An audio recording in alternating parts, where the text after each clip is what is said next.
What's the point of the millennial reign of Christ for 1,000 years if we go on into the new heaven and the new earth and his eternal reign afterwards?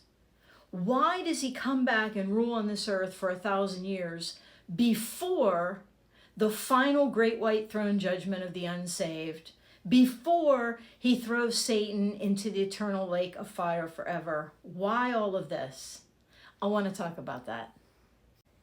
After the believers in Jesus Christ, all of the saved, are raptured up suddenly, that can happen at any time. We have the 7 years of tribulation. Half of that, the Antichrist just goes absolutely wild at the end. But that will all end with the second coming of Jesus Christ, which is synonymous with the Battle of Armageddon. Now we who have been raptured up 7 years previous come back with Jesus Christ for the Battle of Armageddon. That's in Revelation chapter 19.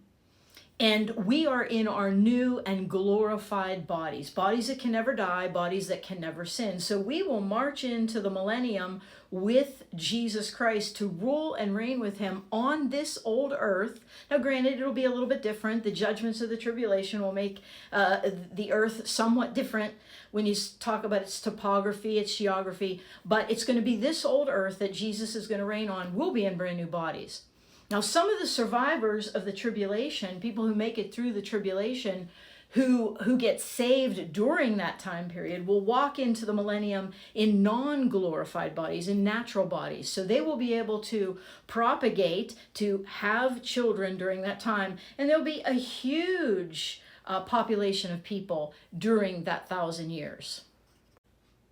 If you read Revelation 19 and Revelation 20, you find out that Satan is going to be bound in a bottomless pit. He's going to be chained up during the 1,000-year reign of Christ on earth.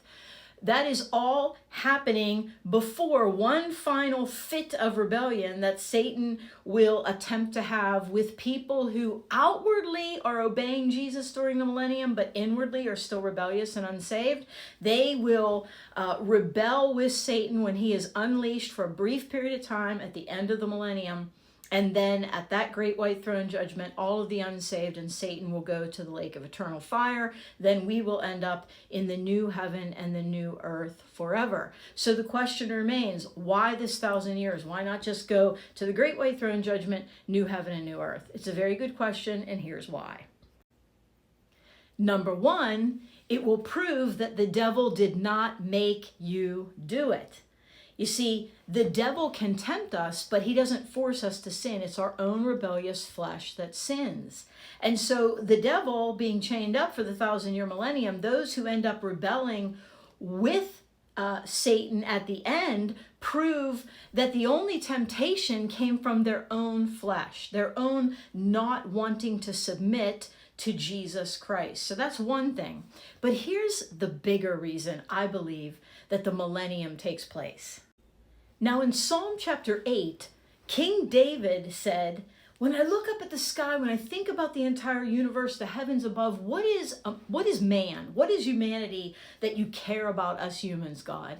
And then he goes on to say that God made humans just a little lower than the heavenly beings, just a little lower than the angels. But he crowned us with glory and honor. And he meant for us to have dominion over the earth. You can read that in Genesis. Before Adam and Eve sinned, God said, take dominion of the world, the animals, the creation, everything. We lost that dominion when we sinned and rebelled against God. So what the millennial reign of Jesus is about is restoring our dominion because of Christ. Look at Hebrews chapter 2, verse 9. We see him, Jesus, who for a little while was made a little lower than the angels. Who else was made like that?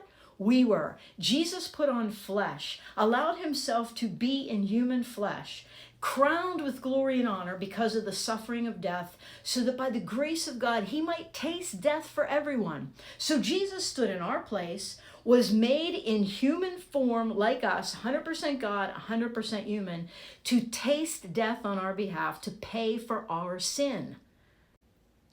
And the reason is found in the very next verse.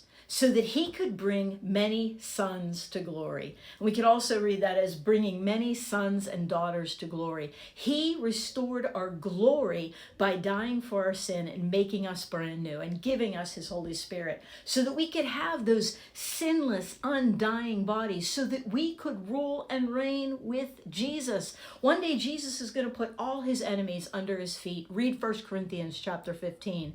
And he is going to come back and he is going to rule on this earth and do what Adam and Eve were supposed to do in the beginning and allow us to take part in it. That is one of the biggest reasons for the millennial reign of Jesus. He's going to show the whole world that he truly is the king. And he's going to do what we were always meant to do before he fixes even this old earth and makes everything perfect for the final and infinite, ongoing new heavens and new earth.